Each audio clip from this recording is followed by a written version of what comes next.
Well, hello and welcome back to my channel. So I've made a few Instagram posts before about my timeline to PA school, but I realized I've never made a YouTube video on it.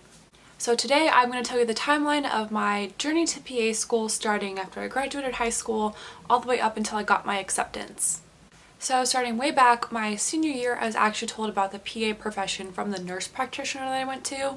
So I kind of had an idea of what I wanted, kind of knew that that was something I was interested in when I went into college. But then my freshman year is when it all kind of got going. So I started at San Diego State for my undergrad, and then I joined the pre-PA club my first semester, and I talked to the first PA that I've ever really met and asked him a bunch of questions and heard him speak, and then from that point on I was sold. Since I had then decided on PA and I kind of had all the other professions kind of out of my mind, I decided to switch from biology to kinesiology over my first winter break because kinesiology fit all the prereqs for PA school much better than biology did. So I knew after looking at what PA school entailed in the terms of what you learn and all of that, I was comfortable with the PA profession and I knew I would be comfortable in it and doing it, but I wasn't sure if I was good at the whole patient care aspect of it. So obviously you need to get hours for PA school, but I also wanted to do it early just so I knew that I was going and making the right decision, because I didn't want to go through all of this and then not get my clinical hours until the end, after I graduate, and then realize like I'm not good at this. So I actually got my CNA certificate the summer between freshman year and sophomore year. The certification unfortunately took like the entire summer, so I was unable to work that summer, but it was beneficial to get that. It was a good experience. So sophomore year was when my experiences kind of started really building up. I started volunteering at an adaptive fitness clinic on my campus as a physical therapy aide. I started volunteering as a pre-PA peer mentor, and I started getting more involved with my school's pre-PA club. So the adaptive fitness clinic was a volunteer experience, but it was patient care because I was really hands-on. I was helping patients with their, exercises on equipment and stretching, range of motion and all of that. So that was a really hands-on experience despite it being volunteering. And then as a pre-PA peer mentor, I was actually paired one-on-one, and I had 6 different mentees, and they were people, a lot of them were older than me, and they were going through the pre-PA journey, and I was just a liaison between our health professions advising office and, the students to help get them to know more experiences, more opportunities in the community, and offer them, my experiences. Basically what I'm doing now is what I would do with them individually. So then after my sophomore year was finished, I worked as a CNA that summer because I got the cert the summer before. So I worked in a nursing home and I got about 500 hours each summer. This summer I also volunteered at the muscular dystrophy summer camp. So I was actually paired with, I was a unit leader the first time I went, so I was in charge of like a whole cabin with some other people, and I helped all the other individuals get ready. So half of it was volunteering because I was just unit leader stuff, and then the other half was patient care experience because I was helping people with like breathing treatments and transferring and bathing and all that fun stuff. This is also when I shadowed my first PA, and I didn't get started until really late. At least to me this was really late, and I just shadowed her for a few hours. It was while I was home for the summer, but I wish I would have started that even earlier. So that's a major tip, is to start shadowing whenever you get like an idea that you want to be a PA. So also between my sophomore and junior year, I shadowed a PA down in San Diego in internal medicine, and then I came back up one weekend and I shadowed an allergy PA here at home. So like I said, I did not work as a CNA during my school year because I wanted to focus on my GPA. I knew if it needed to be, come down to taking a gap year to get patient care experience, I'd rather have that than having to take like a post-bac program or a bunch of classes to raise my GPA. So I focused on that first. So I did quit my CNA job during the school year. However, I did still volunteer as a PT aide. It was only like an hour and a half per day commitment. Sometimes I'd do it 2 times a day and like up to like 5 times a week. So I tried, varied whatever my schedule was that week. I'd kind of volunteer more, and if I had to scale back, I'd scale back. And I was also still a pre-PA peer mentor during that year. So this year was a year that I kind of stepped up in terms of like leadership opportunities. My first 2 years I was trying to figure out how to like navigate college and like determining exactly how I wanted to go about this. So my junior year I ran for the president position of the pre-PA club, and I got it, fortunately. So I did that for the year, and then I tried to step up with like other little leadership roles. So I think junior year was really a big year for me to step up into positions that I normally wouldn't see myself in, and really growing and coming out of my shell, because once you do like one experience you become comfortable to do more experiences. So my first 2 years kind of set me up for my last 2 years in terms of networking with people, but also feeling comfortable and confident to go on and do these leadership positions. And then the summer between my junior and senior year I worked as a CNA again, same thing, worked at a nursing home, That summer I worked the night shift. The summer before I worked the PM shift. And I also did the MDA summer camp again. This time I was paired one-on-one with a kid. She wasn't a kid, she was like 18. She was amazing, and that was such a great experience, and I'll probably make a video on that. So I did that for that summer so that I got patient care both with CNA and then also with the summer camp. So then my senior year in undergrad, my first semester, I actually was studying abroad, so I was not able to get any patient care experience. However, I did volunteer. So I actually volunteered at a nursing home. It was really cool. It was like a dementia project, and essentially my only role is to dance with the seniors and like go around and like tap them with feathers. It was really fun.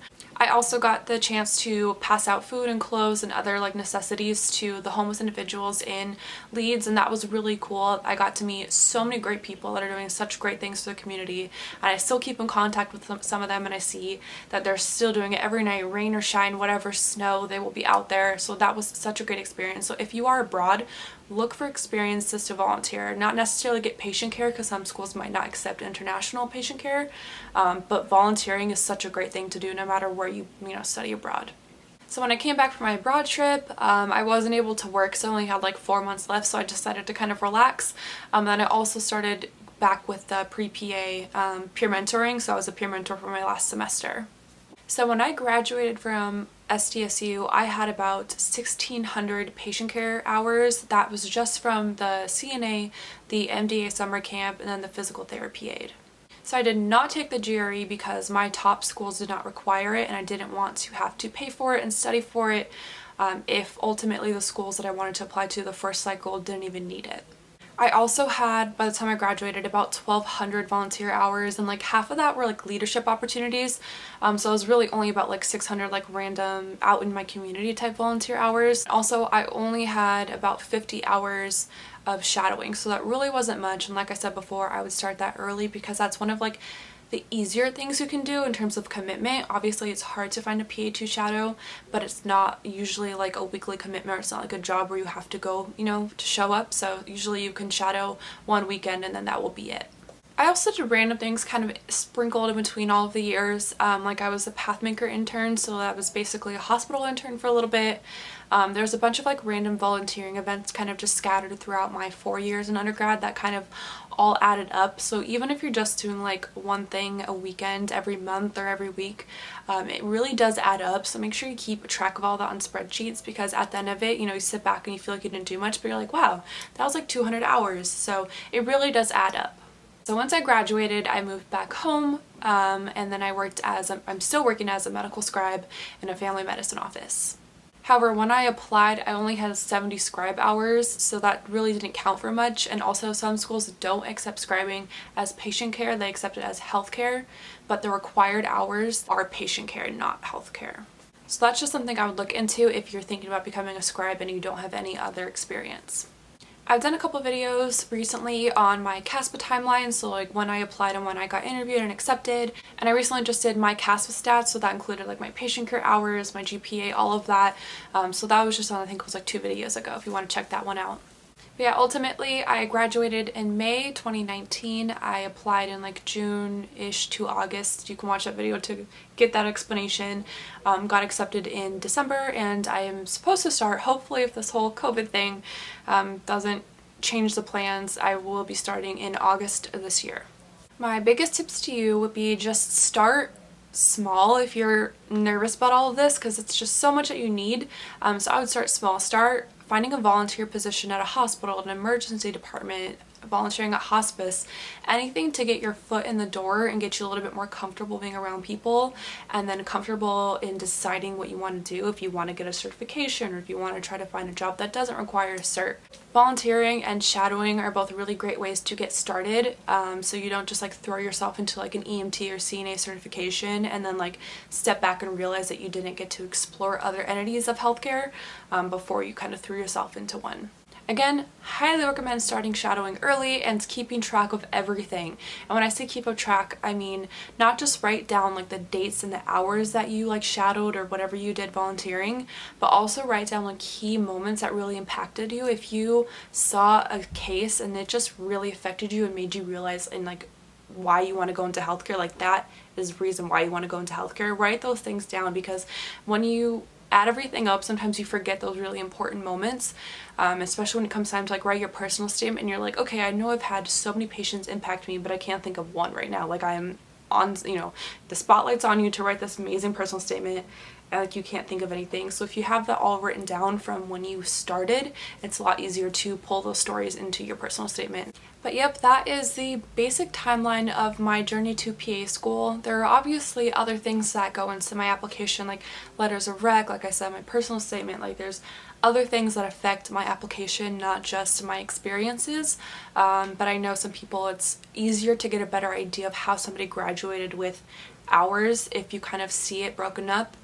So just honestly, I didn't really work much throughout my actual semesters. I volunteered a lot, but really take like advantage of your summer breaks, your winter breaks, any kind of break you have. If you can get a job during those times, that will help you so much, because I know some of my friends kind of didn't really use their summer break as much as they should have, and I know that, you know, when they graduated they were struggling to find ways to get their patient care experience. So if you have time and you have the ability to, really use it.